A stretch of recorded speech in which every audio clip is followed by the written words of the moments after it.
can have the inductees and their families start and go in the back room. I'll ask the other people to go and follow them so we get to start us off with a great thing. Good evening, everyone. Welcome to the 2019 Hudson Bison Catholic Hall of Fame. My name is Quentin Holford, I'm an alumni of Hot Springs High 1978. Thank you.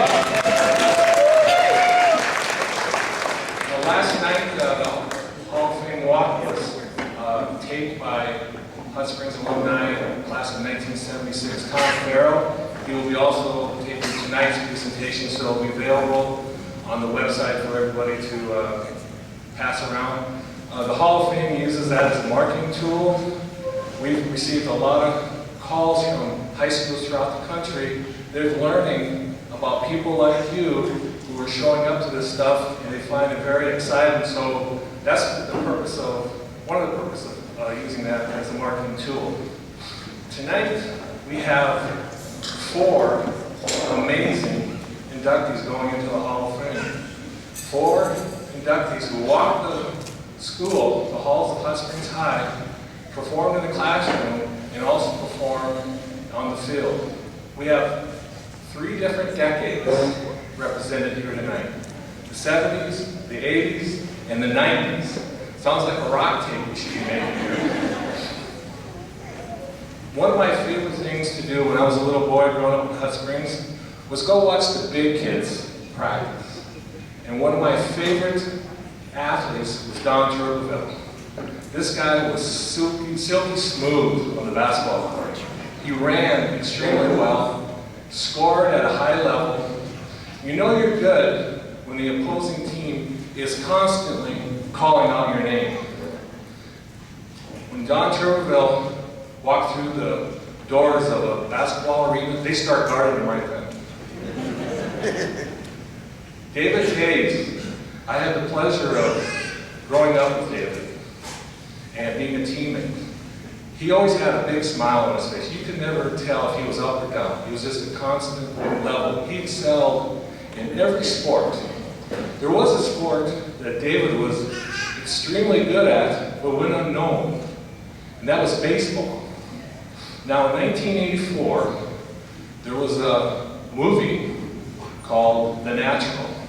It starred Robert Redford, and he portrayed a baseball player who was unknown and soon to be a star, because he was a natural. David Hayes was a natural. What I like about the Hall of Fame is you bring athletes together from different eras. I never knew who Mickey Dennis was until last year. Then I started reading about him. So once he was inducted, I had to call Mickey to let him know. Now it's 3 o'clock Central Time, and in Copenhagen, Denmark, it's midnight. So I figured I'm going to get his answering machine. So I call, and he picks up. And I tell him the purpose of my call and who I am. What impressed me about Mickey was he spent the whole conversation talking about his mother and father and what they meant to him and how they drove him to compete and play at that next level, and play at the very highest level. Now, in reviewing Mickey's application, many accolades. And it was so long, the application, that I considered calling Amazon and asking if they would put it on my Alexa app, and I just have Alexa read it back to me. Mickey Dennis Wikipedia. In the sports world, the word dynasty is used. And I looked up in Webster Dictionary what dynasty means. And one of the dynasty definitions was rulers of a group. And we have a group of women here tonight who ruled the state of South Dakota in track and field in the years of 1976, or 1996 and 97. Back-to-back state champions. Now we know how hard it is just to make it to a state event, to even win it, but to win it back-to-back. And in track, as we all know, there's so many variables. It could be 110 in the shade. It could be raining, it could be into a headwind. But you have great coaches and you have strong grit, you can get it done. So let's give a hand for these four amazing guys.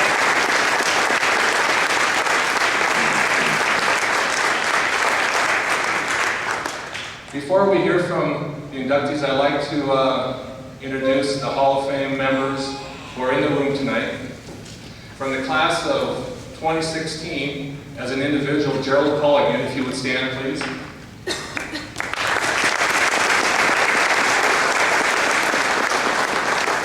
We have members of the state champion, undefeated, 1974 football team. If you guys would please stand.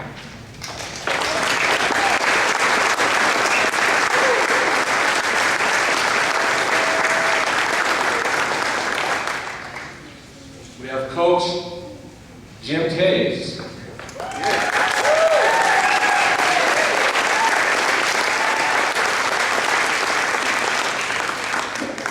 Coach Jim Taves is also a member of the South Dakota Athletic Hall of Fame.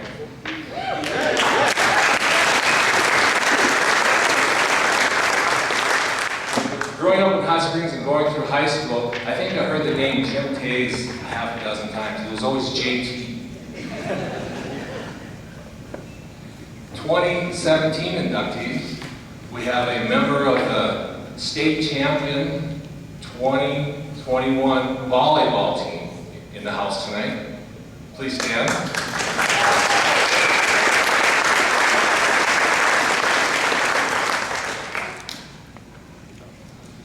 '18 inductee Ralph Sig. Please stand.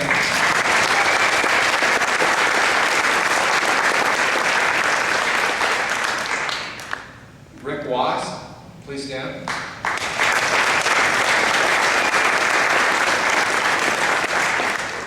I believe we have a member of the '67 championship team, Sandy.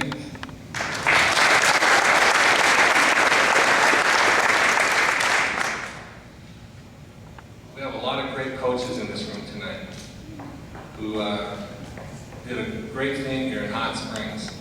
And we have a coach that was hired in 1970 who came on board, and when Hot Springs was a little struggling in football, and he turned it around quickly.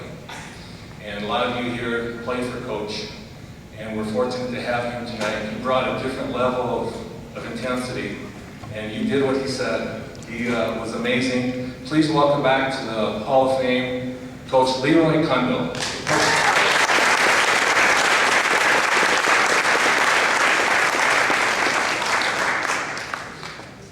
Women's basketball was always exciting and fun to watch, and we had a coach here for many years who made it exciting and fun to watch. If it wasn't for a couple of injuries during playing, we probably would have had several state appearances. Please welcome back to Hot Springs, Coach Larry Shuck.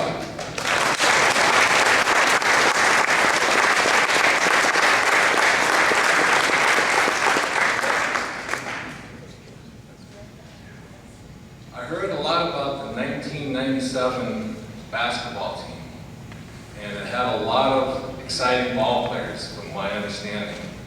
And from what I understand, there was a call that maybe stopped them from going into the state championship finals to make it in there.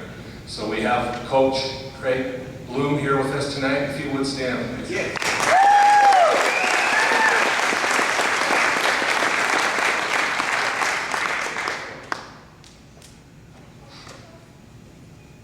In Cedar Rapids, Iowa, where I'm from, there's a large community college called Kirkwood. And they use a slogan frequently, and they put it up on billboards throughout the city. And the slogan reads, "Come to Kirkwood, you can go anywhere. Come to Kirkwood, and you can do anything." Well, that's true of Hot Springs alumni. Those who went through Hot Springs with our educators. You know, the educators, they're fierce competitors. They want to win badly, more than you guys probably do. And the coaches that we've had, truly amazing. So I'd like to ask all coaches and teachers who are currently at Hot Springs, who spent time at Hot Springs, or who are retired from Hot Springs, please stand and be acknowledged. Thank you.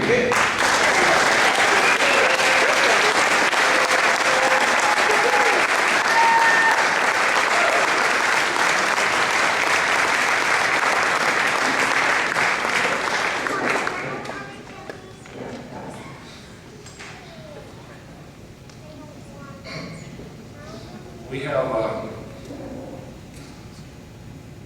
lot of Hot Springs alumni who've made the ultimate commitment, the ultimate sacrifice to be away from their families, who served for our country and protected and its freedom, which it stands for. So many alumni have served this country, so many alumni spouses have served this country. I've talked to a lot of people tonight who are not from Hot Springs, who have family members serving. Jacqueline Melcher was inducted last year. She couldn't be here because she was several weeks away from delivering her baby. Cheryl Huddleston presented for her. Twin sister Genevieve presented for her. Then we Skyped her in, and she was able to speak to the group. She wanted to be here so badly tonight, but her husband's been deployed, so we're thinking about him. Cheryl Huddleston's brother, Roger Berg, alumni 1974, made a career of serving our country in the military. Roger Berg, a 2-star general in the United States Air Force. That's very impressive. So if we can give another hand for all those military people out there.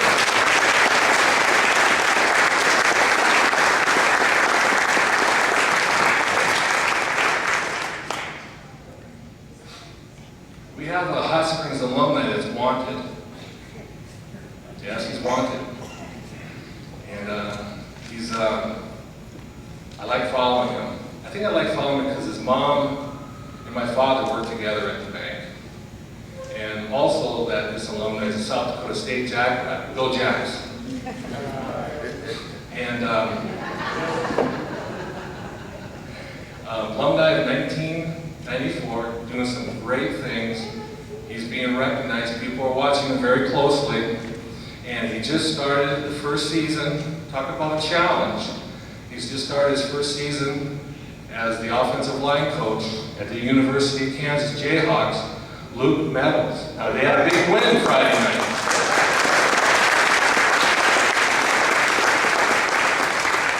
Luke couldn't be here, but his mom and dad are always here. If you would please stand, please.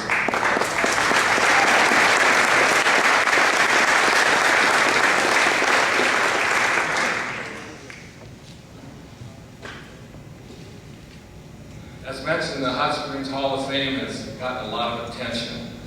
And when Carlos Cornet called me, he's an alumni of 1977, and he said, "What do you think about us putting on a Hall of Fame?" I said, "I like that." He said, "What do you think about you fundraising?" I like that. Anytime I get to talk to someone who's from Hot Springs, who graduated Hot Springs, who works in Hot Springs, I love to talk to people like from you guys.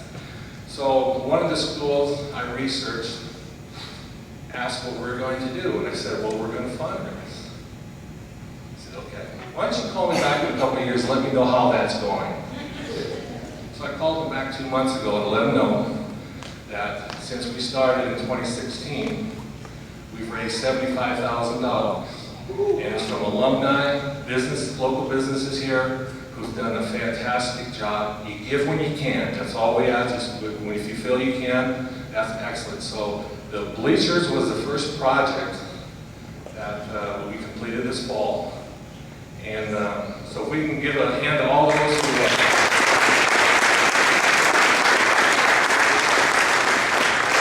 it's just not for football. We were contacted by one of my favorite sports at Hot Springs is gymnastics. And they were in need of a springboard. These young Bison competed at a really strong level, and so they contacted us and we were helped them this season to train and continue forward. So the Hall of Fame invited head coach Dana Noctegal to talk for a brief moment regarding springboard and her upcoming team. Dana?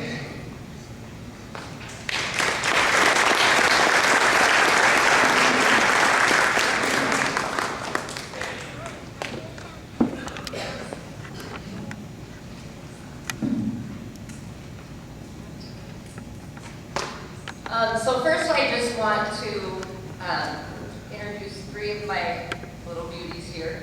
Jalen Noctegal, Jillian Shamanik, and Carly DeBoer are three of our Bison gymnasts that were able to come tonight. But just first I truly want to thank the Hall of Fame committee and the people that have brought this to life for what it has I've seen firsthand, what it has done for my own children, but just what I think it can be for so many young kids in our high school that just, you know, they do their sports and they love it and they just do their thing, and they really don't get like all the success that is in this group. Like everybody here has had such an influence on Bison sports, on Hot Springs Bison, on this school, have come out of little Hot Springs to become such successful, strong leaders in their field or with whatever they do. And so I know for my own children, we've stressed the Hall of Fame and what they have done and brought to this community. Because that's why kids do sports. Like, it's fun, yeah, they're fun and they want to win, but and we have so many people that have won, you know, and had such great success. But it's after all that, as most of you all know, is, you know, this is where it started.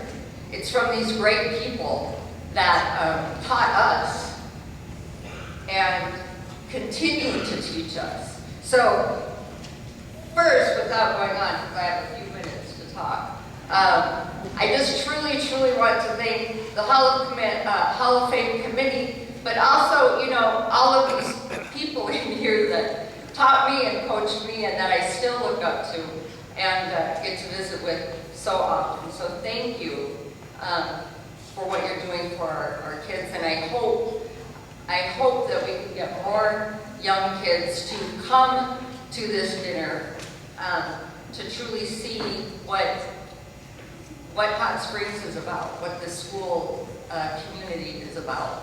So thank you for that. And yes, the Hall of Fame made a very generous purchase for us this last summer, and we were able to use our new springboard, which is a top-of-the-line springboard, and you know, you kind of get set in your ways and you think you have enough, or you use what you have and you make the best of it.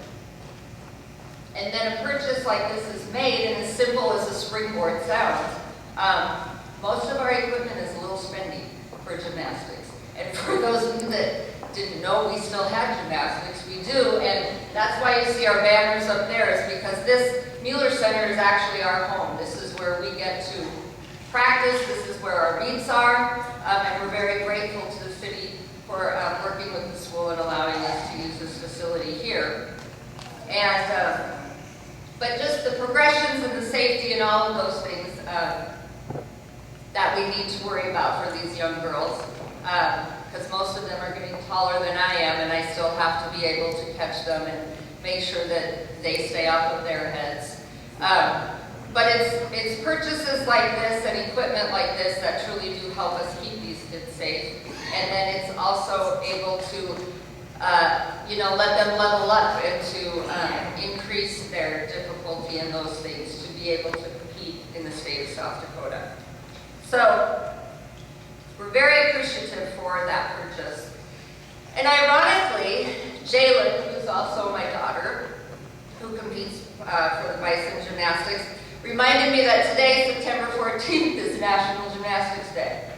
So if you're a Facebook fan, you should probably look on some gymnastics posts because there's going to be a lot of national gymnastics appreciation for today. And in my 30 years of coaching gymnastics, which really ages me well, 23 to 24, and Brett will probably correct me on all my statistics, but 23 or 24 of those years have been in Hot Springs, coaching the Bison. I went off into Rapid and Sturgis areas and coached a lot of private club gymnastics. But you know, this is where our heart was. It brought us back here, and I have been blessed to be able to coach nieces and family members in this sport. And if you look at our banner up there for records, there's a little wastrel, a couple of them up there that holds most of those records. And I've been blessed to be able to coach them as well as these three amongst, you know, 20, 25 other little girls that pour their heart into this sport.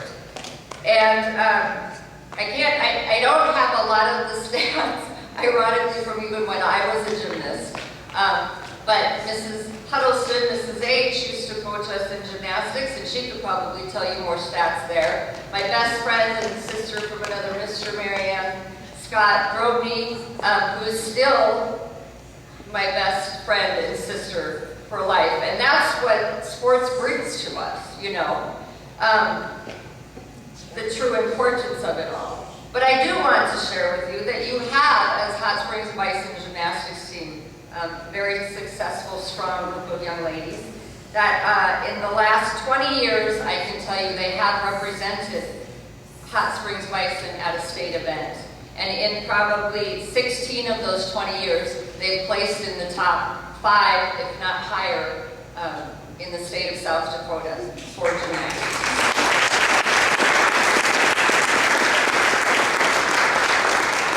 So with that, I'm truly grateful to be able to continue my love in the sport and to be able to share it with my nieces, my daughter, these beautiful girls that become my daughters, that grow up to be amazing and strong women eventually, all from these, you know, little sports that we do as we're young and think that we just get to do it for fun.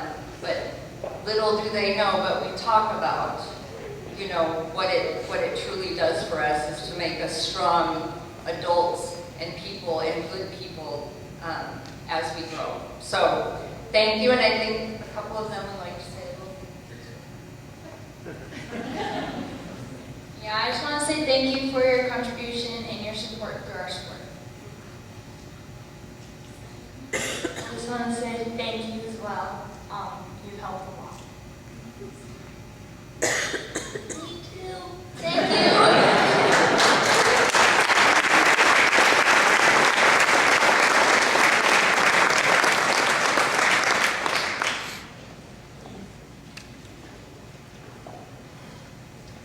Thank you, Dana. Hot Springs basketball is fun to watch. In 1945, the Bison made it to their very first state basketball tournament. Since then, been very close on several occasions. Last spring, the Bison made history returning back to the basketball tournament in Sioux Falls. Tonight we invited the Noblums to be here for the Hall of Fame get to speak. So I'd like to ask Aaron if he would come forward and share a few words about last year's team. Thank you.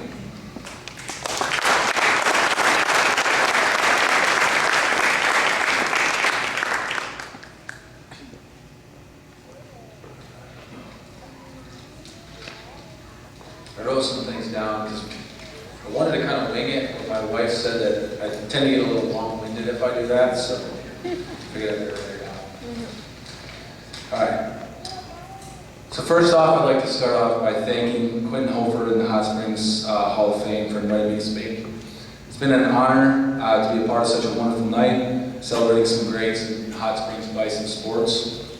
As a history teacher, it's even more exciting to learn about the rich traditions of Hot Springs High School athletics and use that to connect our youth with successes of past generations. Congratulations to all the recipients being inducted tonight. Your legacy legacy will live on as an example to our youth here at Hot Springs, and can and will show that these kids can have great successes after high school here. For those of you that don't know me, my name is Aaron Nordboom. I'm currently in my 8th year here as a history teacher and a head basketball coach. My wife Jessica and I moved here in 2012 as newlyweds, and we now have 2 sons, Peter, who's 7 years old, and Jack, who's 3. I was asked here tonight to speak about the 2018-2019 Bison boys basketball season.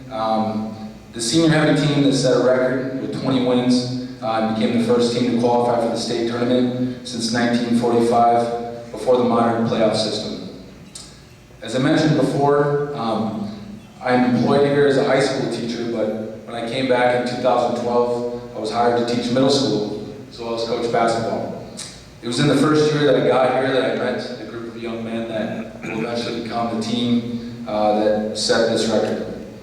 Now, as most coaches will tell you,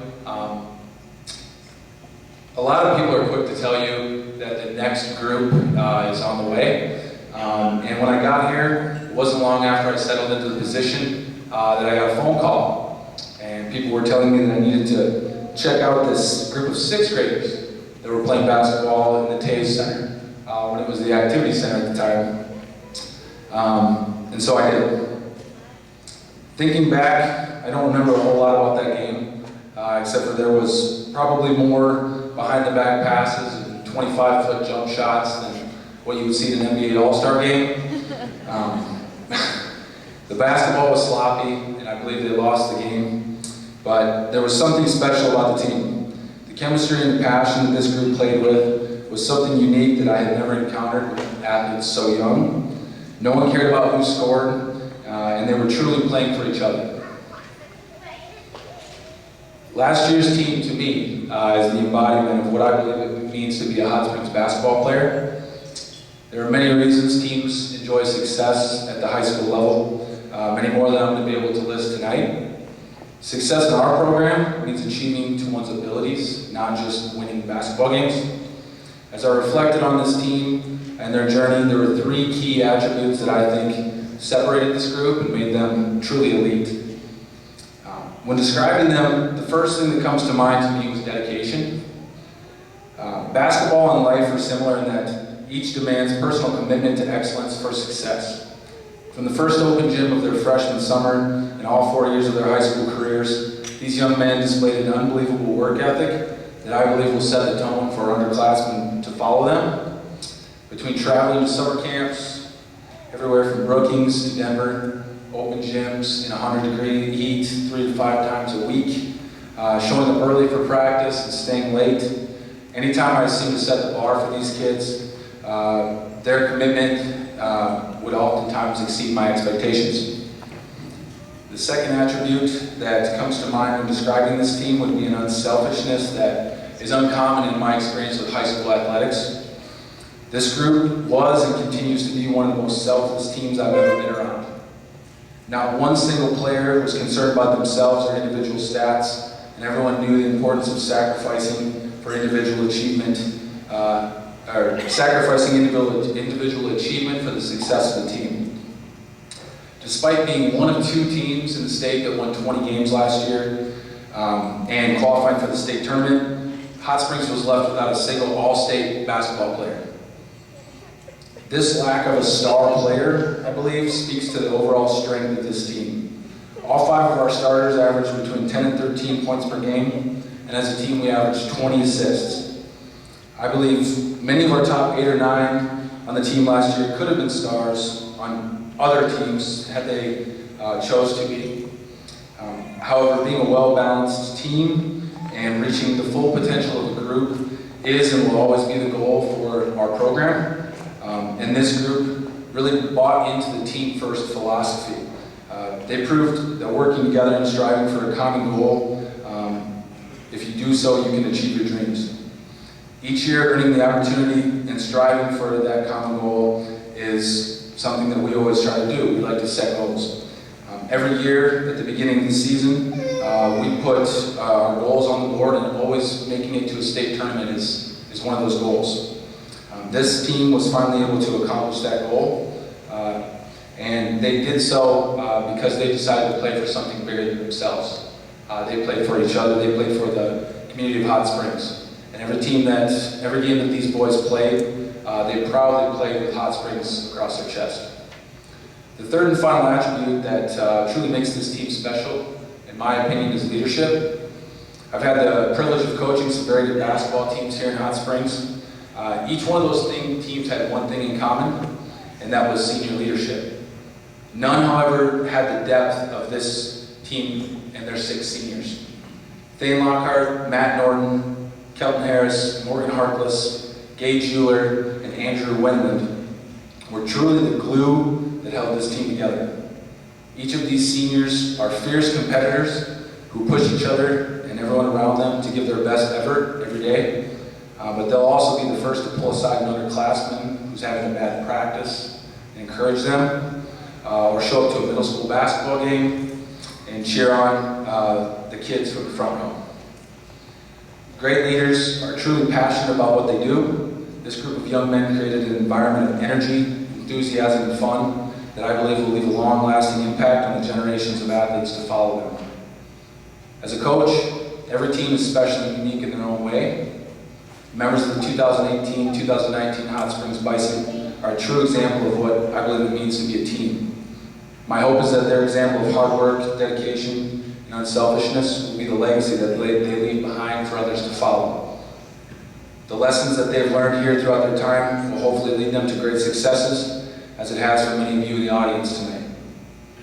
Getting the opportunity to reflect back on this last year's historic season and writing this speech brought me a lot of memories. From the bus rides to the team meals, to seeing the boys' eyes light up the first time they walked onto that Sioux Falls Premier Center floor. For myself, for the coaches, and for the team, I think these memories will be memories that will last for a lifetime. Being here tonight and getting to hear from all of you and hearing your stories, being around some of the greats in Hot Springs High School history, leaves me feeling grateful. Grateful that I have the opportunity to coach in such a gracious and supportive community. Grateful that I have the privilege to work with the phenomenal kids that walk through the hallways of the high school that we have here. But most importantly, grateful that my 2 sons get the opportunity to experience what it means to be a Hot Springs Bison. It was a truly special group of kids, and I'm honored to be a part of their journey. Thank you.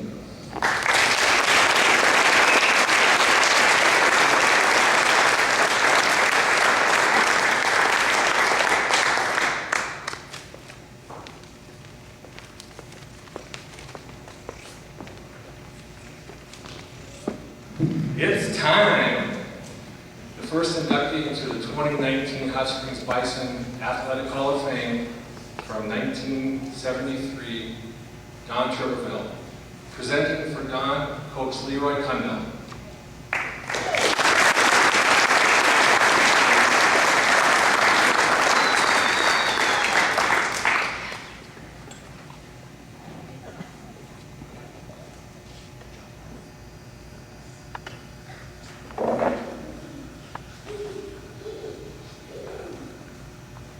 So I just want to start out by saying it's great to be back. I've met some good old friends again and had some good conversation.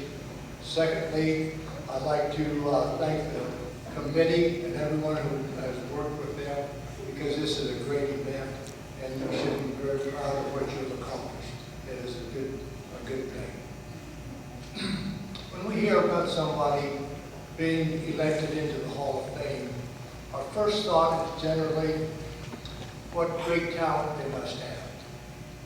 And that's right, they do have talent. They are born with it maybe, but they have talent one way or another. But talent alone is not given here. There's a lot of things that they have to do along the way. They have to develop that talent, and that's not easy. So a lot of times shooting baskets by themselves, or looking down a flight of hurdles and think, I have to run those things one more time tonight, or catching a football, or throwing a baseball, or whatever it may be. They spend a lot of time working on their craft and developing that craft. But that's only so far. The next step is they have to learn the game and study the game they're going to play. Because it doesn't do any good to have great skill if you don't know how to use it in the course of a game. It doesn't make any difference if you have the best shot in the world in basketball. If you don't know how to get open, you just won't have the worst shot.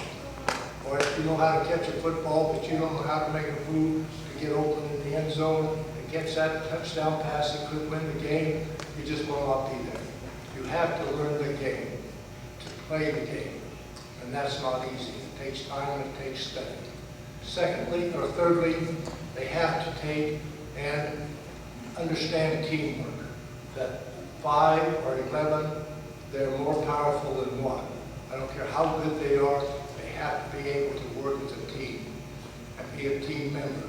They have to know when somebody is going to break open and hit them under the basket for a shot. Or they have to know what the other team is going to do so maybe they can intercept and steal a pass. It's not easy. They have to study and study.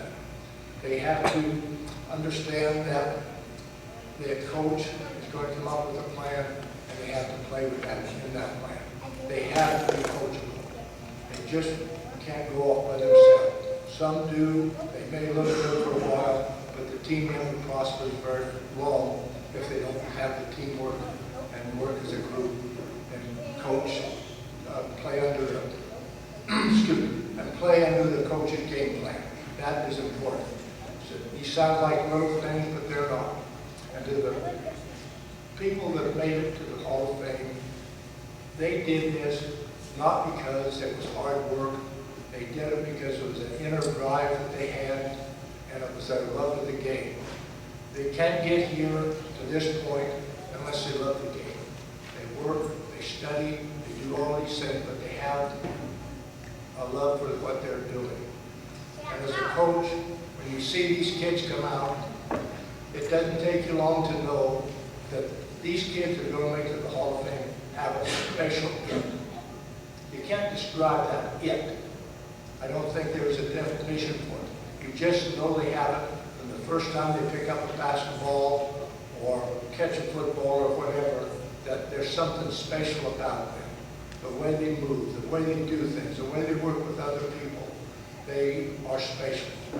And they don't even know sometimes that they're special. It's just in their DNA to develop themselves to this point. So tonight I'm introducing Don Tuberville, and Don had all these things. He was a team player. He worked to improve his craft. He studied the game. He was a good team member. He worked hard to make the team members around him better players also because of the way he played the game. And not only did he do it in athletics, he did it throughout the rest of the student body. He was a good student. He was a student body leader. He did well in class. He did everything that would be the requirement for getting here, and he just did it naturally. He also did it after he left here. He got a degree from the South Dakota School of Mine. He went into his chosen field and did well. He continued to learn and grow in his field of expertise as an engineer. He got a business degree from the University of Iowa, and he ended up owning his own company where he's the owner and the president, and now he's retired and enjoying life. But Don did all of the things that you need to do to get to be a member of the Hall of Fame. So without any further ado, Don, it's my great pleasure to introduce you as the next member of the Hot Springs High School Hall of Athletic.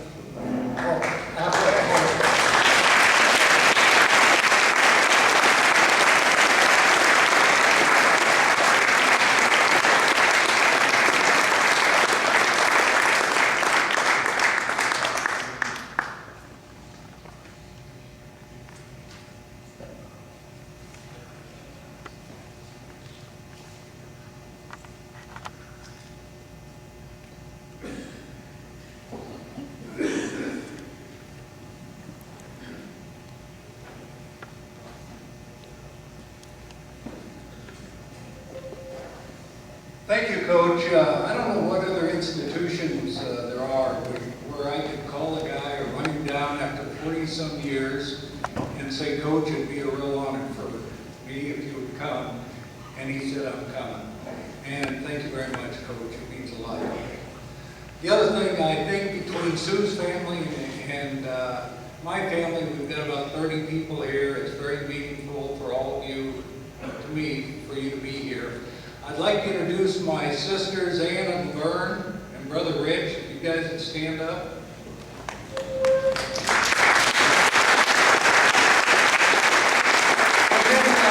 Our special people here, my aunt and uncle, David and Linda. Would you stand up? Thank you.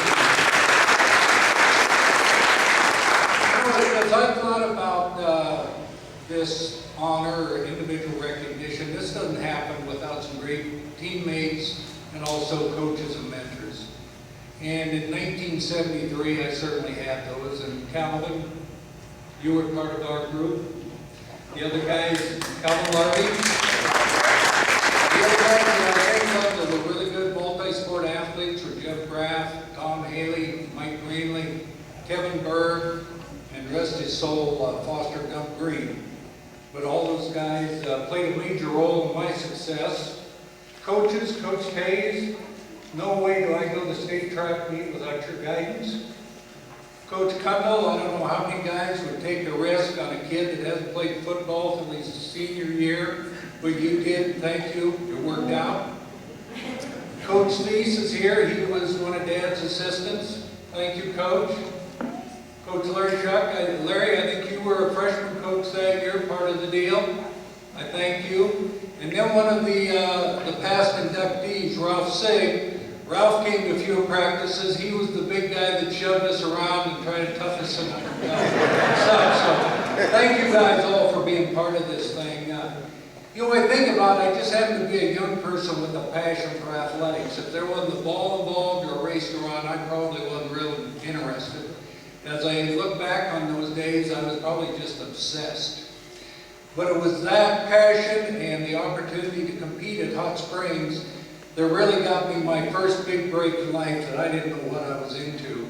But Coach Mike Riley at South Dakota School of Mines offered me a basketball and a track scholarship.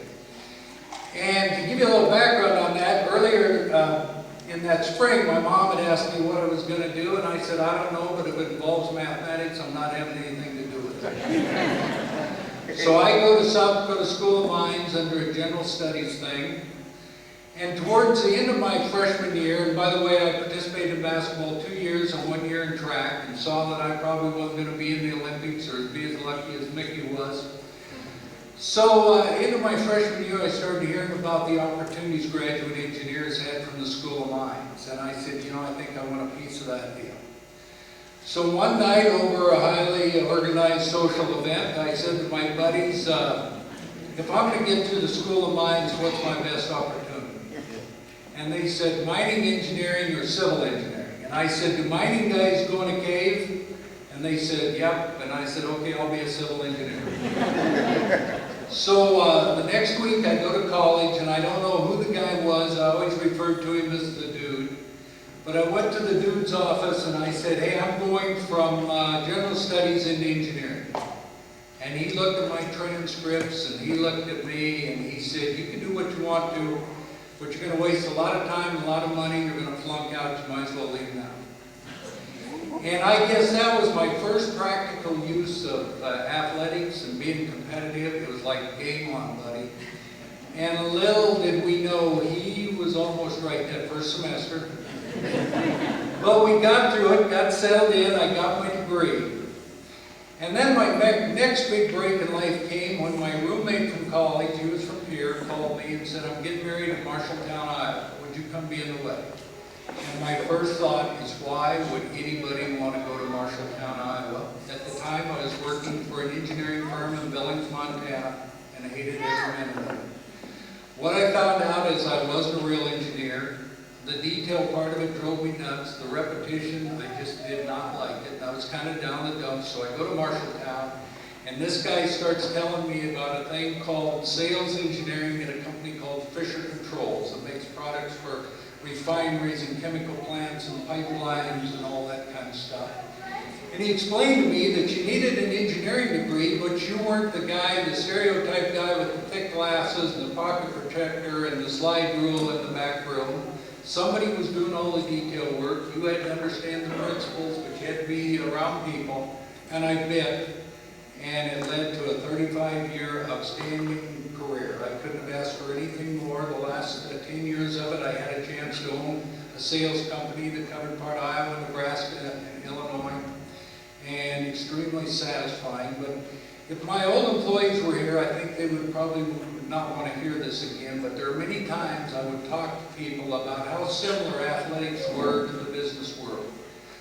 Both can be extremely satisfying, extremely rewarding, but both can be just brutally, just be brutal. You know, you can train, you can do everything you want, you win, and you think you're on top of the world, and then somebody explains, hey, we got a game tomorrow, next weekend. In business, you chase the big job, the company's doing well, it doesn't matter, what are you going to do for me next? And I think athletic teaches you to understand how to handle success. On the other side of that coin, you do everything you think is right, or you want to be something, and it doesn't work. And I always used to tell our employees, well, we got a choice here. You know, we either suck it up, get back on our feet, dust ourselves up, and we just got to learn how to compete better.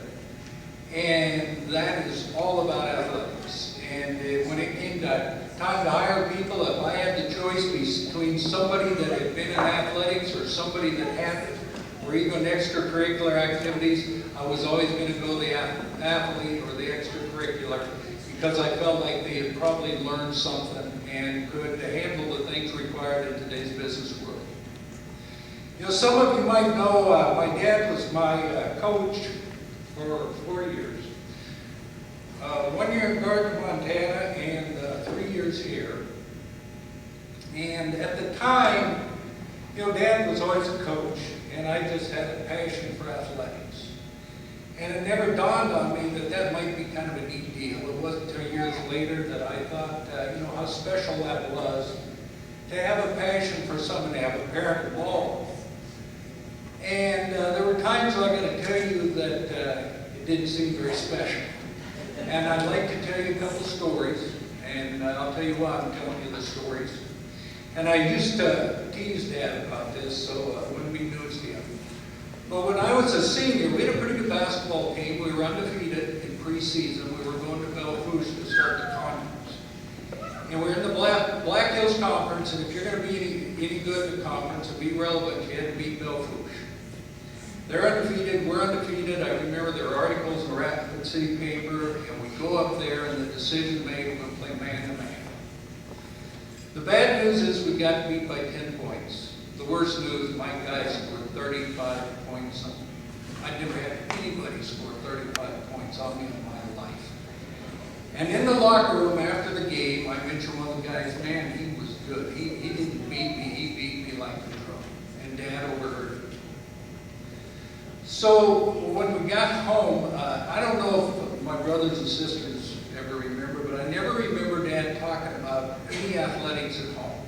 I don't ever remember a dinner discussion, or even him and me in the car going to a game where he said, this is a big week, or you got to do this, or you got to do that. Whatever I heard was part of the party line. So I get to school on Monday, and I get a note, come to the coach's office, your first open period. So I go over there, and he's waiting for me. He says, shut the door and sit down. So he said, I overheard your comments. I've never heard you say anything like that before. And I've never seen you get beat like that before. And he said, have you thought about playing on the junior varsity team your senior year? And I said, well, no, that really crossed my mind. And he said, one more outing like that, that's what's going to happen. Meeting was over. The other story is between my sophomore and junior year, I wasn't playing football, we'd have cross country. We were doing a little preseason thing, and I came down on somebody's foot and sprained my ankle. And in those days, we didn't have formal trainers. I think we moved past the smelling salts, but maybe not much further past that. And it was a lot of walking off, and we'll get you some ice. So I'm walking this thing off for 3 or 4 days, and it's not getting better. So he takes me to the old hospital here in Hot Springs, and they did an x-ray, and I remember the doctor came out and he said, well, it's swollen pretty bad. We can't tell if you got a break, but this sprain is as bad as a break. You've got to get off your leg. So they monkey around and give me some crutches. And there was that sidewalk that kind of came out of the little hospital towards the high school. And we're walking towards the high school, and all of a sudden Dad stops and says, you got a choice to make. He says, you can keep those crutches, and I don't think your leg's going to hurt too bad, and you'll probably feel pretty good, but you know your leg's going to get weak, and you probably won't play basketball this year. Or he said, your other choice, see that garbage can over there? Why don't you get rid of those things and just suck it up? So since he was providing most of the meals at that time, that's where the crutches went. Kind of a side note, years later, I sprained that ankle in the City League game. The guy said, when did you break this? And I didn't tell him the whole story. And thank God they didn't pick up that break that year. I wouldn't have played my junior year, which would kill me. But the reason I tell that is what I learned from Dad. When things aren't going good, nobody's going to feel sorry for you. You got to look in the mirror. You got to understand what it is and just get better. With regard to the crutches, to this day, I really don't think he'd have had me throw those away if he knew my ankle was broken. But I think as human beings, when we hit a tough time, we want our crutch. It could be excuses. It could be a sympathetic listening ear. It could be substance abuse. It could be whatever in our human lives that we take us to our happy zone. But I think what Dad told me is when things are tough, you got to throw the crutches away and you just got to deal with it. And that served me well in my business career. You know, I would like to thank and acknowledge the Hall of Fame. When I first heard about your vision, I was excited. I think what I've seen in life, though, there are a lot of visions out there, and very few people can execute a vision. You guys not only had a great vision, but you're executing. And I hope all of the people in Hot Springs understand how special this is. For me, this has been an extremely special thing. When I first heard I had been nominated, I said, wow. You know, we only lived here, I lived here for 3 years, and then I went to college, and I monkeyed around the Wind Cave for 3 years, and had a summer job, and other than that, coming back to see Sue's relatives. I thought, who would even remember me in Hot Springs, let alone remember what I did in athletics. So I wanted to know who, and I found out it was Carlos Cornet. And when I heard that, I said, do I know this guy? And then I recalled Carlos, a young, good-looking young kid that had a passion for sports. I had never talked to Carlos Cornet in my life, and I wanted to call him and ask him why. What I found out is Carlos graduated in 1977, I graduated in 1973. And 4 years difference, that's a big time difference in that age of your life. And I said, Carlos, why? And I don't want to put all the words that he can tell you better than I, but essentially he said he grew up watching me. And I made an impact, and he liked that.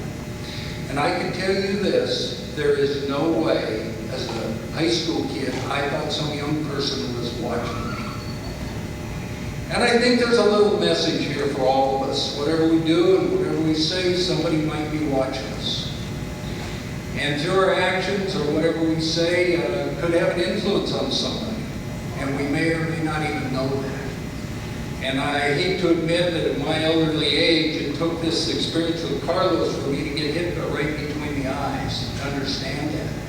But I think all of us as we leave here tonight should think about that. Somebody might be watching, and we might be impacting somebody. I guess, I've been extremely blessed. I had a supportive family growing up. Met Sue in high school. We have a great family. Watching the kids grow. Ross and Megan, very proud. Ross and Megan had married. Scott and Sarah had married. But to watch Ross and Sarah excel in their careers, and now Scott and Megan do the same, has made us very proud.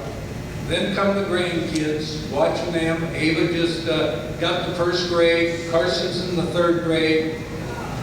Wesley and Graham, we'll see where they go, but I'm sure they're going to be great kids as well. And then in retirement, you know, Sue and I have been able to throw away the snow shovel and go to Florida for the winters. We've been able to travel places we didn't know existed. But this is as meaningful as anything I've ever done. Thank you, and God bless.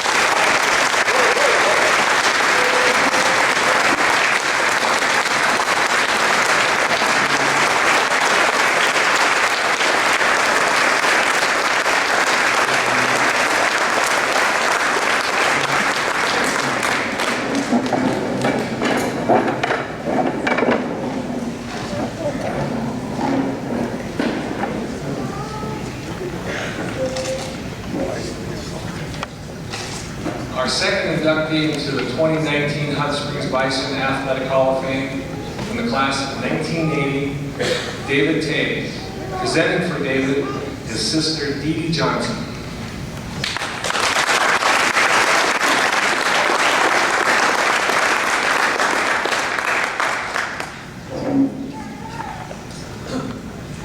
My family and I would like to thank the High School Athletics Hall of Fame for honoring Dave tonight.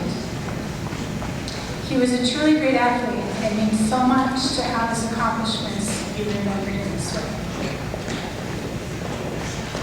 Dave was a very well-rounded athlete and was successful in every sport that he did. He not only ran track, but also played baseball, basketball, and football. His sophomore year, he played varsity football as wide receiver. His junior year, he became a backup quarterback, and he was the quarterback his senior year. In baseball, he was the first baseman and had a batting average of 385 the year that the Teeners went to state. According to Dad, he was speedy, so when he got on first base, he was often able to steal second. As a basketball player, Dave set the record for scoring 40 points in a single game. And that record was set before they had the three-point line. As a track star, I believe he still holds the record for high hurdles at 14.7 seconds. As a young kid, Mom and Dad remember Dave taking part in kick, pass, and punt when he was about 12. After winning his age group here, he went on to compete in Denver and took second place. We had a basketball hoop in our backyard. We remember Dave out there with his boombox, shooting baskets. If I went out, he would often challenge me to a game of pig or a game of horse, which he inevitably won. One time, Dave came home and said, "I'm not going out for football this season." So Dad said, "That's fine. You can go out for cross country." Needless to say, Dave went out for football that year and every year after. A great deal of credit goes to my mom and dad for providing a home environment that allowed Dave to excel in athletics. He would thank them for never missing a game, never missing a beat. Literally, they never missed one. They were his biggest supporters. Just like Mom and Dad, Dave was a great supporter of his own kids. He set his work schedule so that he had time to be their coach. He was always in the backyard playing some kind of sport with them, depending on the season. His son Jason remembers that when they were playing one-on-one, Dave's biggest strategy or game plan was to tease him and make him laugh.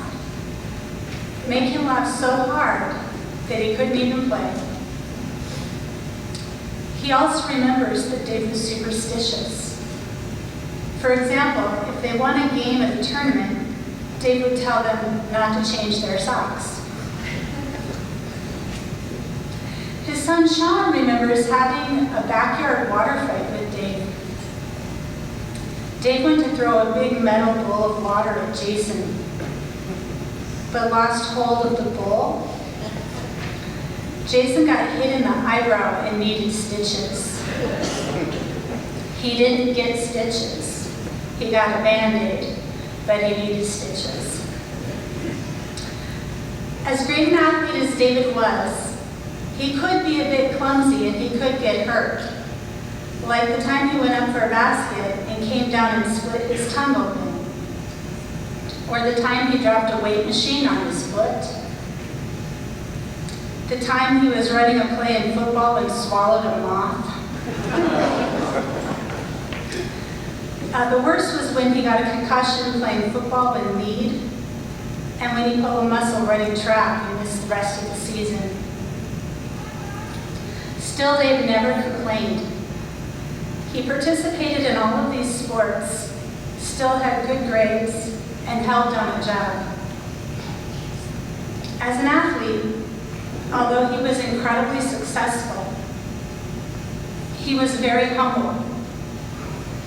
He was selfless. He had strong character and was a good person. He had an aura about him and was respected. I would like to introduce Dave's wife, Mitzi, also an alumni at Hot Springs High School. Mitzi, if you could stand.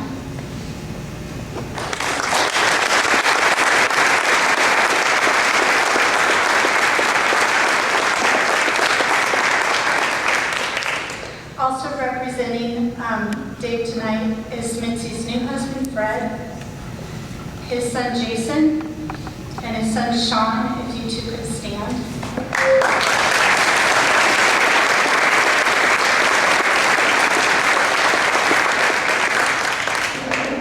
Of course, we have Sean's beautiful wife, Serena, and his wonderful son, Hayden. Why don't you go ahead and stand up, Hayden?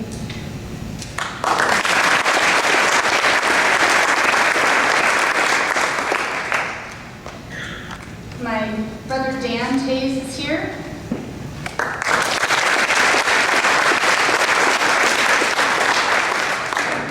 My dad Jim Tays goes without introduction. And my mom Cecile.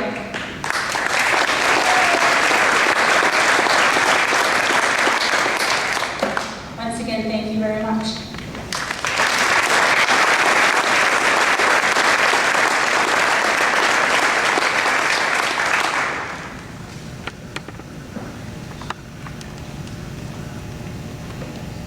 Our third inductee into the 2019 Hot Springs Athletic Hall of Fame, class of 1997, Mickey Dennis.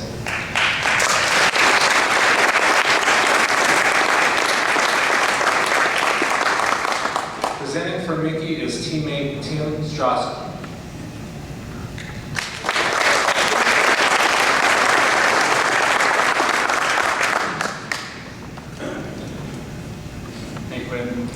First, I want to thank Mickey for giving me the opportunity and the privilege of presenting him tonight. I also want to thank the Hall of Fame Committee for honoring Mickey tonight. It's a pleasure to be able to do this. I met Mickey when he was a skinny little 7th grader. And when I say skinny, I mean skinny. He moved here to Hot Springs as a 7th grader. Even though I was a year behind him, we hit it off immediately. Basketball and our faith were huge passions, and we became friends instantly. It started with Big Mickey taking us to tournaments in his van, taking us down to the reservation and playing in tournaments there in that summer, and kind of elevated from there. Over the next 6+ years, Mickey and I spent countless hours playing and shooting basketball. I had the pleasure of playing with Mickey in countless 3-on-3 tournaments and throughout high school. If there was a game, Mickey was there. Started thinking about all the places we played here in Hot Springs. There are a lot of basketball hoops in this town, from Butler Park to the VA courts, to Coldbrook, the Oral Gym, the Mormon Church. Of course, here at the Mueller Center, we can get in. They didn't have breakaway hoops, so they wouldn't let us in because Mickey liked to dunk. And then, of course, the Case Auditorium, but my favorite place to play with Mickey was at my house. We played countless hours in my driveway. Mickey even helped me put shop lights on our garage so we could play at night. As I mentioned, all the 3-on-3 tournaments I was lucky enough to play with Mickey in. We played all over the hills, Rapid City, Wyoming. The only tournament we ever lost was in Denver. We took 3rd place in the National Triple Crown 3-on-3 tournament there. As you can imagine, Mickey was about impossible to guard in the 3-on-3 setting. But he always made the right basketball play. It wasn't about him. He was our leader in the summer tournaments throughout high school. When I played, you could only go to 2 summer tournaments with coaches. And Mr. Bloom took us to the Gold Crown tournament in Denver a couple years. And we played teams from all over the country, including Chatfield High School, Longmont, Evergreen, which all played in the state title game at the 2 highest divisions in Colorado. And we went 2-1 against them. Well, my favorite summer tournament memory was when we played right before Mickey's senior year, played Mitchell and Mike Miller in Spearfish. And Mickey drove the lane and dunked on top of Mike Miller. I didn't think he was going to make it like he did because Mike took himself out of the game. I didn't realize he was going to have an NBA career he did. But the college players were the refs. And they went up in the stands. My dad was in the stands videoing, and they took the camera and they wanted to watch that dunk over and over again. In high school, Mickey was a 3-year starter. He was a guiding force for the Bison over that time. With some help from Coach Bloom, here's some of the highlights of those teams that Mickey was the leader of. He won the West River Tournament 3 years in a row. One I forgot about was Lee tried running the box and won on Mickey. He still had 20 plus points. I think it was 24. No one ever tried that again. We beat Custer 3 years in a row. In a long time, the Hot Springs had beat a Custer team before that. We beat Custer 3 times his senior year alone, including the district tournament final, winning that district tournament right here in Hot Springs, with 3 teams from our district being ranked in the top 10 in state. He led a team from 8 wins his sophomore year, 13 wins his junior year, until the winningest team in Hot Springs until last year, which we talked about earlier, with a 19-3 record his senior year. That year didn't end like anyone could have envisioned, with a heartbreaking loss to Douglas on a buzzer beater, after having beaten him by 28-32 earlier in the year. But that run that Mickey led us on should not go overlooked. That team beat a 3rd place and 4th place team in Class A, beat Shatter, who won the state title in Nebraska that year, and our only other 2 losses, one of which was in double overtime, were the Spearfish, which I believe took 3rd in Double A that year. Mickey went on to become a JUCO All-American, a 2-year starter at Division I James Madison. He then had a 15-year professional career where he averaged 18.5 points and almost 3.5 assists a game. We could talk about stats all day long, but the one thing that separated Mickey from other great athletes at every level was his leadership, his unselfishness, and the fact that he was a great teammate. There have been other players, I'm sure, to come through here in Hot Springs that were better shooters, better rebounders, better defensive players, better passers, maybe even jump higher, better quick first step, but it'd be hard-pressed to find anybody who had all of those combination of skills that was so humble and wanted the best play to be for the win. He did not have to be the one to score. He wanted to be on a team that won. Now, Big Mick might argue he wanted the ball in Mickey's hands. Mickey was always calm in the huddle. He was always had everyone's back. He never made you feel like he was better than anybody else on the team. He was an example of a true leader. When I asked Mickey, what were your high school stats? He has no clue. All he knows is the records and the teammates he played with. I think it was never more evident what kind of player Mickey was and what kind of teammate he was when he was named player and coach in the same year as last year playing professional. You don't see that where coaches and players are on the same team. There's too many dynamics. But Mickey has that leadership and that ability to do that. Mickey is now a leader of men and women as he currently coaches 4 different levels in Denmark, all the way from the top professional league down to the developmental women's league. Mickey, it's a true pleasure to call you friend, teammate, brother. They could not have made a better decision than add you to this class. With that, I welcome Mickey Dennis.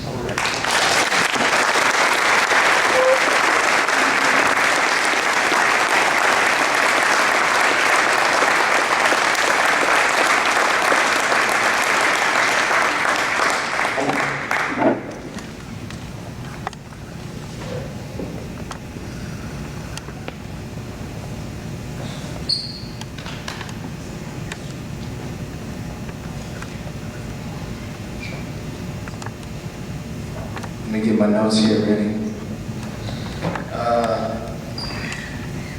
Thank you so much, Tim. That was an amazing speech. Had to take a second here to think about all the good stuff, man. I really, truly can't remember all those things, but hopefully everything is true.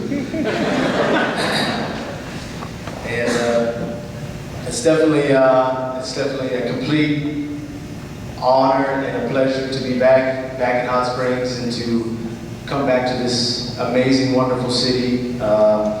First and foremost, I would like to say thank you to Quinn Hofer and the whole Booster Club.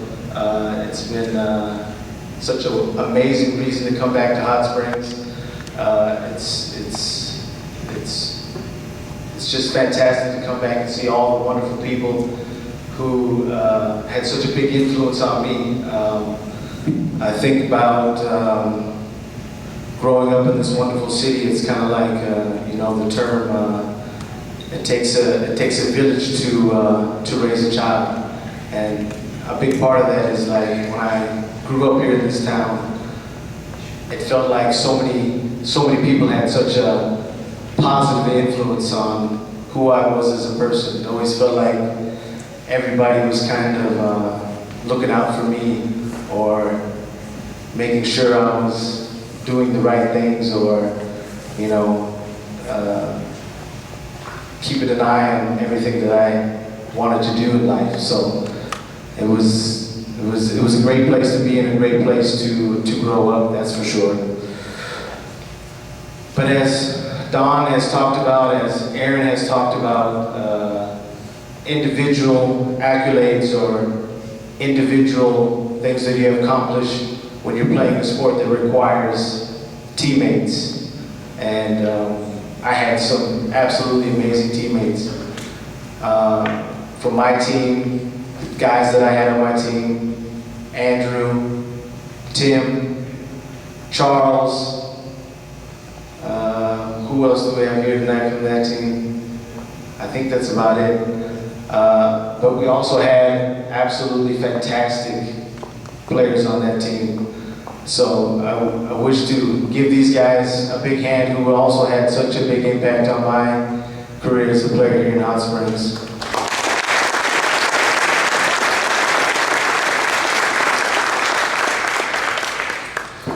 Well, the thing about sports,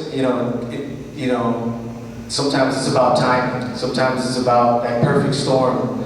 I think back. I don't necessarily think about the basketball part as much. Like all the things that we accomplished on the court. I think much more about the things that we did off the court. I think much more about the teammates. I think about Coach Bloom coming to the team. I think about when you came. I think at that time we kind of had older coaches much more of the time. Next thing you know, we have this new hip, cool kind of coach. He wasn't that much older than us. He kind of still dressed a little bit like us too, right? He hopped into practice every once in a while. Also, our assistant coach, he was fantastic too. And we just had this wonderful environment. We had this great group of guys where not only were we teammates, but we're also great friends. So we also, not only during practice, we hung out together as much as we practiced together. So we made this bubble where we could all just grow and learn and become not just great teammates, but great friends. I would also really like to thank Tim and his family. At the time growing up, I think I spent as much time at your house as I did my own house. But that was just, I think a lot of us did. At Pat and Gary's house was a house full of love. So anytime you see something like that, you want to be part of it. So we spent a great amount of time, and we just about could do whatever we wanted to do, even though we were very good kids, so you didn't have to really worry about us. But everything was available to us, and we had freedom, we had the chance to just to be ourselves, and that was a great thing, Tim. So I really appreciate you nominating me, and I appreciate your family, and I really appreciate everything. So next thing I would like to talk about is, just 1 second so I don't miss anything. Probably moving to Hot Springs when I was 7th grade.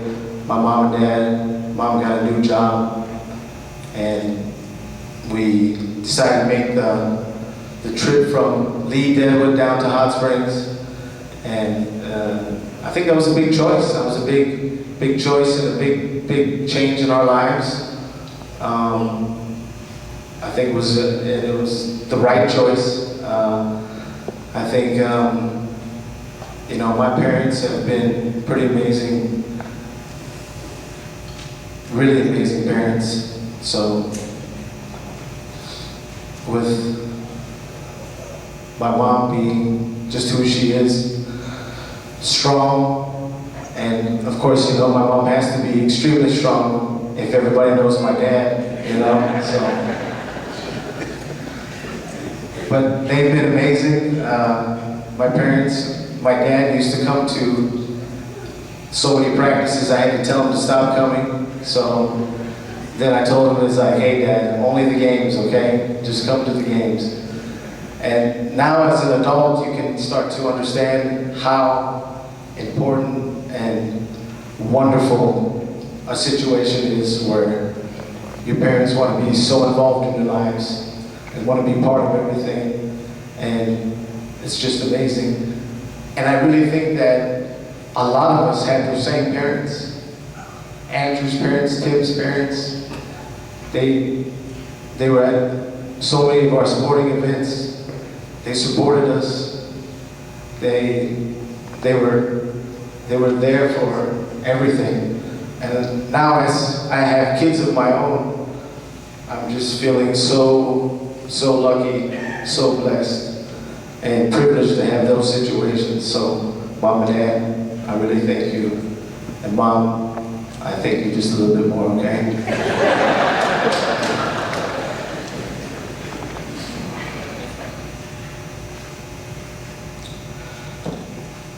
I don't want to make it too short, but I know Quentin, he put some regulations on how long this speech should be.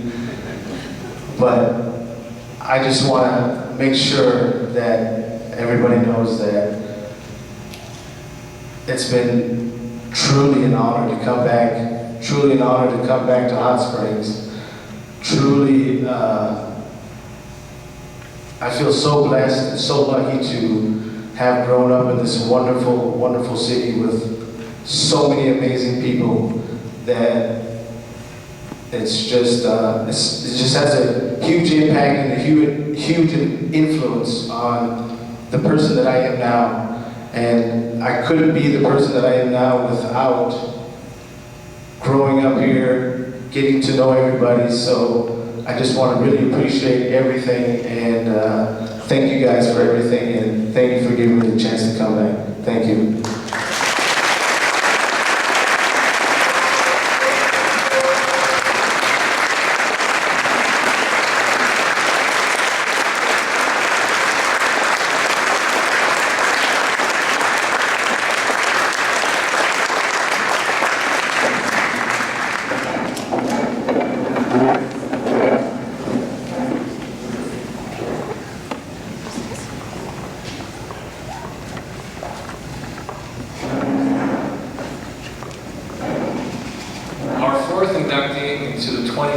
19 Hot Springs Bison Athletic Hall of Fame, the back-to-back state champions, girls, 1996, 1997 dynasty. Presenting for the team is Coach Cheryl Hudson. Coach Cheryl Hudson. Please come forward.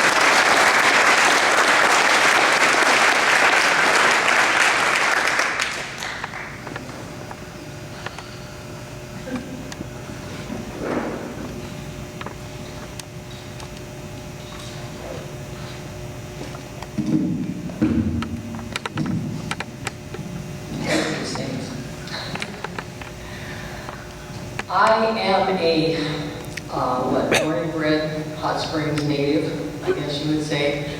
And so it's just been amazing every year that I've come to this Hall of Fame banquet to watch all of the wonderful events and see the people that grew up here or were here for a short time and come back and are telling us the wonderful things that happened to them in their lives after they left Hot Springs, and just to see the mix of people that have shown up over the last couple of years. That's just been truly amazing. So I hope that's the big part of it that continues to happen year after year as they continue with this Hall of Fame awards presentation.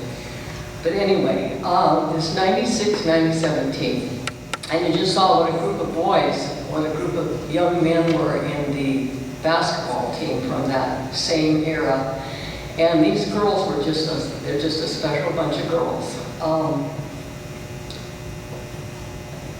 I hate doing these things because every year I come here, I think Dave Scott's supposed to be here with me, and that just makes it harder.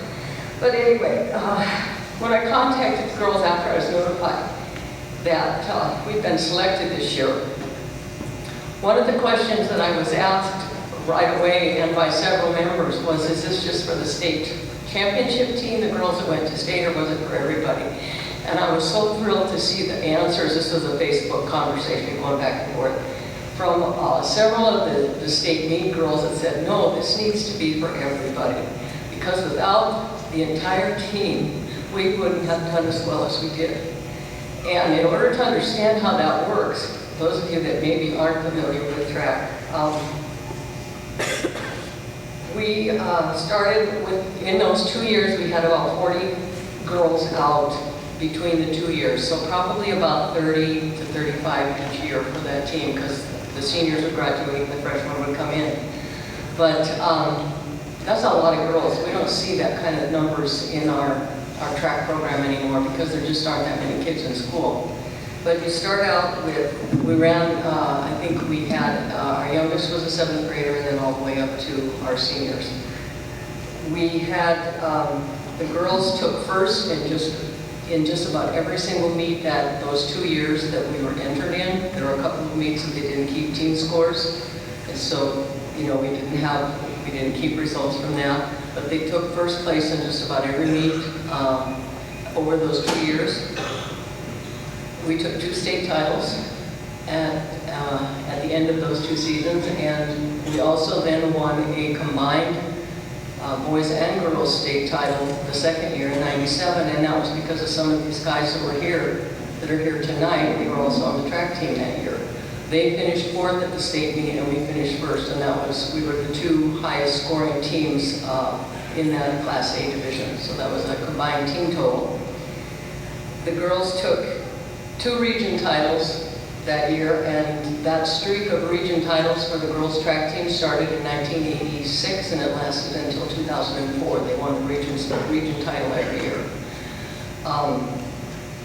And we also had a Black Hills Conference title that year, or one of those years, and the other year we took 2nd place. And those Black Hills Conference titles sometimes were tougher than that region, because we were competing with some of the A schools or double A schools, well, not the bigger A schools. Spearfish was usually in with us, and who else? Sturgis sometimes. Were they in that one too? What's that? Sturgis double A. Yeah. They were out of it by then? They were double A in the conference. But they were still in the conference, I think. Yeah, they were. Yeah. She's my statistician. I also got a note from one of the parents, and that same year in '97, the girls were also part of what's called the South Dakota Class A All Sports Award. We had a state title in track, we had a state title in cross country, and I think volleyball finished either third or fourth that year. Third. And so those three, see, I told you, she's my statistician. And you know, so it was just an amazing group of girls that was in that high school at that time period. It just was amazing. We had at state, we had 6 individual championships out of those 2 years, and then our 4x2 relay team was a state champion. Just to give you a taste for what goes on in track, you have 17 events. I think it's 18 now with pole vault. We didn't have pole vault then, no thing. We did, we just didn't compete in it. You can only put, each athlete can only be in 4 events. You need jumpers, you need throwers, you need runners from sprints to distance, and you need hurdlers. Because I'll tell you, those hurdlers are a special breed. Anybody wants to jump over something that's going to trip them up and make them fall on their face. They are the powerhouses, I think. I watched Dave Tays run, and it was just truly magical when he would get over those hurdles. So yeah, track is definitely a numbers game. And those 2 years we had numbers. And because we had numbers, we also had competition on the team. And those girls that came out those 2 years, and some of them were out all 4 years and never made it to the state meet, were still a big, huge part of making sure that those girls that did make it to the state meet knew how to compete. Because if you're competing at practice just about every night with 2 or 3 or 4 or 5 other people, that's just going to make you better. And that's what we had. We had enough depth in every event that we competed in that we just had lots of talented girls that year. So we had, our 12, 13 girls that made it to the state meet, but we were supported by those other 20 or so that had worked hard all season long to make us as good as we were. Where Dave Scott was just a wizard was figuring out the pieces to the puzzle and where to put them. That man he would walk around with slips of paper. Do you guys remember that? Drove me crazy. We'd go to the restaurant and he'd be writing on the napkins, trying to figure out, okay, this is what we need to do next. And then he'd be carrying it around. He'd be running up to the scores table to see what the scores were, or see where the scores were, who was doing what, and then down on the field. If they had fitness trackers back when he was around, I think he probably had his 10,000 steps in the first two events. But he was just amazing. He knew kids. He related well to them. He could get you to put out more than you thought you were capable of doing. I think just about every day. He was just an amazing coach. In track, you have to deal with weather, you have to deal with illness, you have to deal with injury, and let's be fair, we're talking girls here, so you had to deal with a little drama.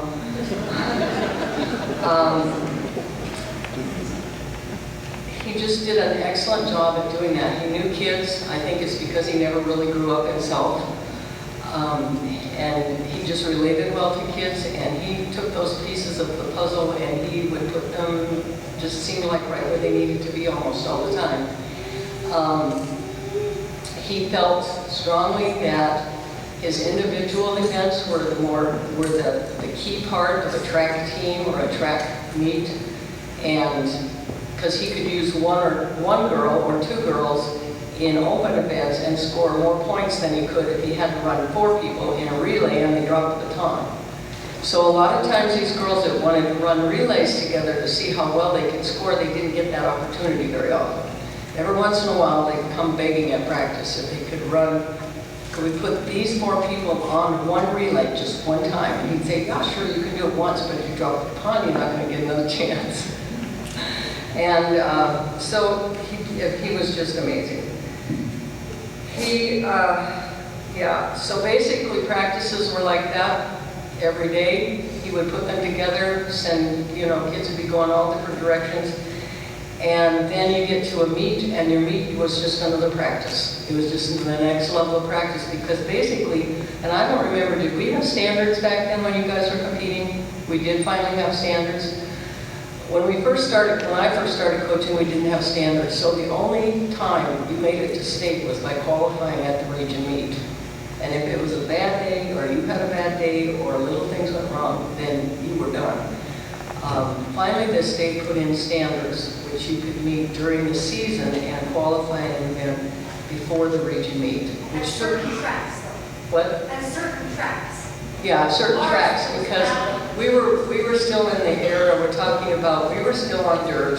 Other schools had all weather, and so the standards only happened at certain meets. If they had a certain qualifying track, then you could meet a standard at that meet. So we still had some issues with, it might be your only chance to get to state was at the region meet. And so that just puts that extra little bit of pressure on them too, that you have to compete that day. It has to be the best day. And that can be a little tough.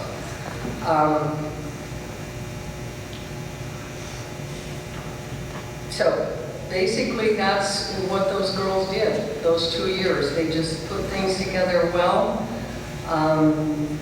They are a fantastic bunch of young ladies to work with. There are a few of them here tonight. Not as many as I would have liked, but I'm looking at their faces, and when I started calling them and contacting them, it's like, these are all moms right now. They've got families, they've got kids in school that have sports commitments of their own. Tanya and Tim, their daughter is having her 13th birthday today, and they're here, and she's at home with grandma and grandpa, which is wonderful. You know, those kinds of things that they had to make choices about to be here. We had class of 1999 had their school reunion, or class reunion this summer in July, so a lot of those girls just couldn't make it back 2 times that close together. They're spread from both coasts. I had contact from girls, you know, some of the girls are on the East Coast, some are on the West Coast, some are in, you know, down in Texas and Florida and Arizona, and others are up in, they're just all over the place. It's just been amazing to reconnect with them again and see where everybody's at. I told the girls I wouldn't talk long, I'd introduce them. I just have a couple of stories to tell, and I kind of gave Lisa a little heads up because Jackie's not here. Lisa was a freshman and Jackie was a junior the year. They got both qualified in the 200, which was amazing that Dave let them both be in the same event, I think. But anyway, they both qualified, and they both ended up in the same heat at the preliminary, at the prelims on Friday. And I remember Dave coming up in the stands and sitting down, which he didn't do very often, and said, well, we'll see what happens. He said, I told those 2 girls they didn't need to race today, they were just supposed to qualify. So the gun goes off, and they head out, and the 200 is, you know, coming around the back stretch, and then it comes up the home stretch to in front of the stands. And those 2 girls, and there's probably a picture in there, I don't know it. There's not one there, then Jenny maybe has one. They came around that corner, and Dave's just shaking his head because they are 20 to 30 meters ahead of everybody else, and they are side by side, just going as hard as they can. And he's just shaking his head. Told them just to qualify, not race. And they were racing the whole way. You could just see them. Lisa said, I just was a freshman. I was just running. Okay, we'll take that as an excuse. My next one, I have a little support here for this one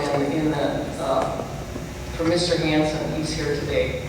The 4x2 relay won from lane 8. And that's pretty unheard of to have that happen. And Mr. Hansen has family on the east side of the state, so he is almost always at the Sioux Falls track meets. And he caught up with me on, I don't know, you weren't there Friday, I don't think. You just came in Saturday. And he caught up with me somewhere, he found me at the meet. He says, well, what the heck are these girls doing in lane 8? And I said, oh, we just had a little, you know, it was just one of those things. I said, they'll be fine. And he said, okay. Well, then he goes up in the bleachers and he's sitting with his East River friends and with this insider information. And they're giving him a brief about how hot springs must not be as tough as they looked like in the in the leaderboards and things because they're out there in lane 8. What are they going to do out there? And he said it just kept getting quieter and quieter every handoff because Tanya has always led off our relays. And she told me I was just telling myself, I can't let anybody pass me. I can't let anybody pass me. Because of course, you're in lane 8, you can't see anybody. They're all behind you. And they handed off first. And that was perfect. And they headed off. And who got them? Did you get the baton next? It was Katie. Katie was that? No, Tanya handed off to Katie. Didn't? Yeah, Tanya to Katie. And then you were our corner girl. And Jenny gets the next baton, and Katie handed off first to Jack or Jenny, and Rich is just, I could just see him sitting up there in those stands just laughing. Hey, I won $7 on the deal. I was going to say, how much did you make on that? That's what I wanted to get. And then Jenny hands off to Lisa, and they just cruised on in. And the year before, they had lost that same relay by what do we figure, 600ths of a point? It's on your thing. I have to be quiet. I can't give away Jack Jenny stuff. But anyway, they finished second the year before, and then they won the state title in '97. So those are my stories. Other than, these are just amazing bunch of girls who work with. So we've got here tonight Jenny DeMint, Amanda Sides, Lacey Szabo, come on up, Katie Jones, Tanya Doring, Sarah Close, Linda Meisel, who am I forgetting? Oh, Lisa's sitting in the back. That's where she's at. I'm just looking. They're all supposed to be up here. And these are the girls that were able to be here tonight.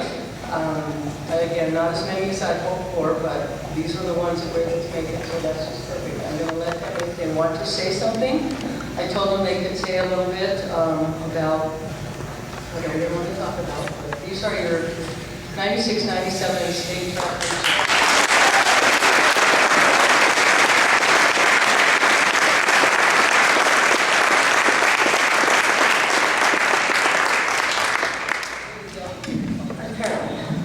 Well, I have practice last year when I was here. For Jackie. Well, maybe it was me, I don't know. First of all, when I got the call, I started to cry, because I'm a crier. But then when I heard that Mickey was going to be here, we were in this class together, I really started to cry. Because I feel so honored to have my buds back after all these years, and my teammates as well. But anyway, thank you for the committee, thank you everybody here, thank you for the parents and everybody that supported us. But I have a couple little notes here that I want to just touch on. I have a little slide up there. I wanted to illustrate, go to slide 2, and emphasize, slide 2. I have to click it, I don't have it animated or whatever. Is that the 96?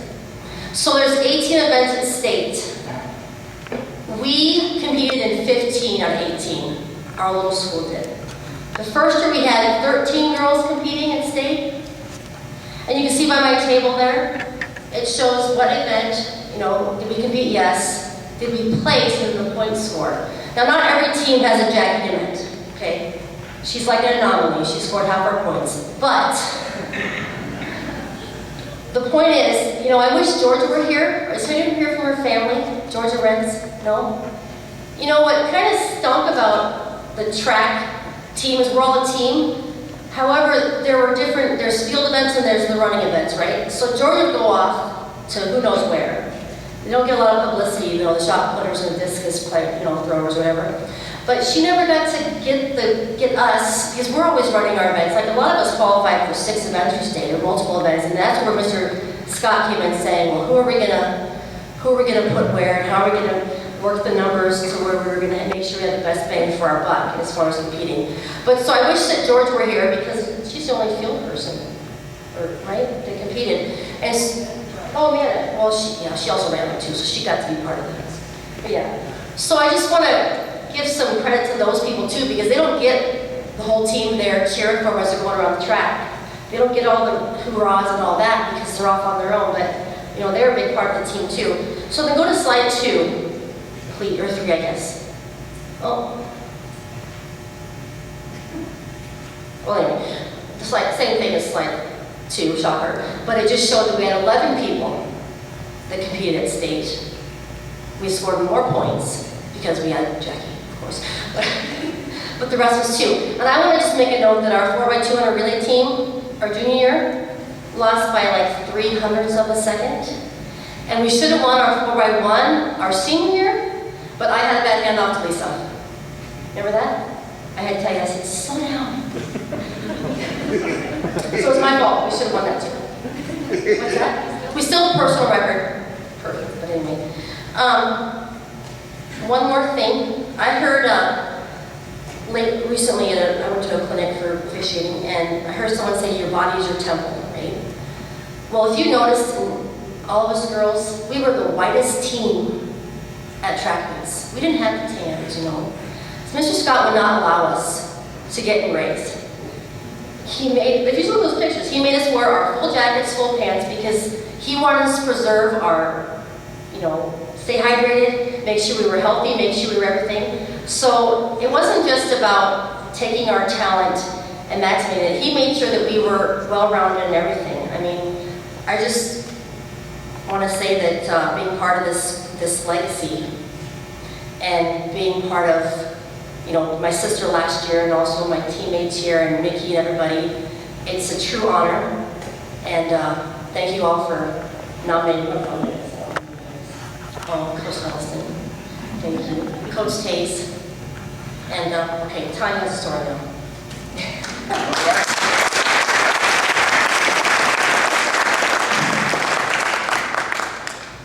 Thank you to the committee for nominating us. It is a true honor. My greatest memory of this day was, of course, winning from the 8th lane. But my second greatest memory was our senior year. We weren't sure if we were going to win or not. I remember Mr. Scott saying, I'm going to go up to the crow's nest and I'm going to check out the scores. And if we're going to win, I'm going to come out, I'm going to raise my hat, because we were on the opposite side of the track. And so we're all sitting in the stands just patiently waiting, and he goes up to the crow's nest and he comes and waved his hat. So we knew then that we were going to win, and it was awesome. But now that I'm a mom and I have kids in sports, I realize that we had a really awesome group of coaches.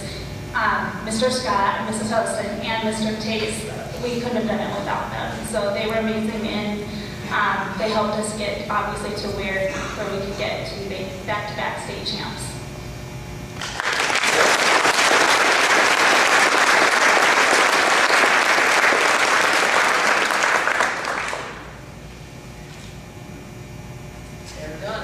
Whatever Katie Jones is doing with her, whatever, I want it, because she has not aged one day. I just want to mention one more thing too. This young lady, not only was she an athlete and has continued doing things since then, and I think a lot of these girls have from what I'm hearing, she's also a referee for the boys teams, and she repped at the state tournament for Class A this last year. All right.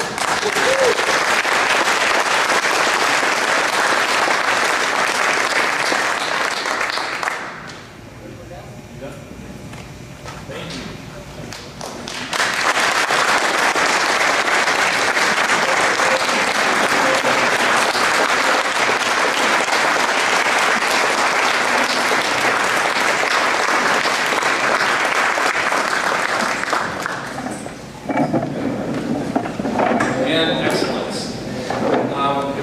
When we're done here with the nominee or the inductees, please come back up. We have some trophies and things to give away to you. In closing, we like to sing our school song, and we have a cheerleader just sitting right up front here. Classmate of mine, and I'd asked if she would come up. I'm sorry. I know this is a surprise. Surprise, Melanie. Please come up. I'll sing with you. Any other cheerleaders we have in the house? Jenny? Genevieve? Any other cheerleaders? Any little grandchildren that want to come up and help us? Bernice? Any little grandgirl, any little grandchild want to come up and just be up here with us? You can just come on up. The school song is on the back of the program.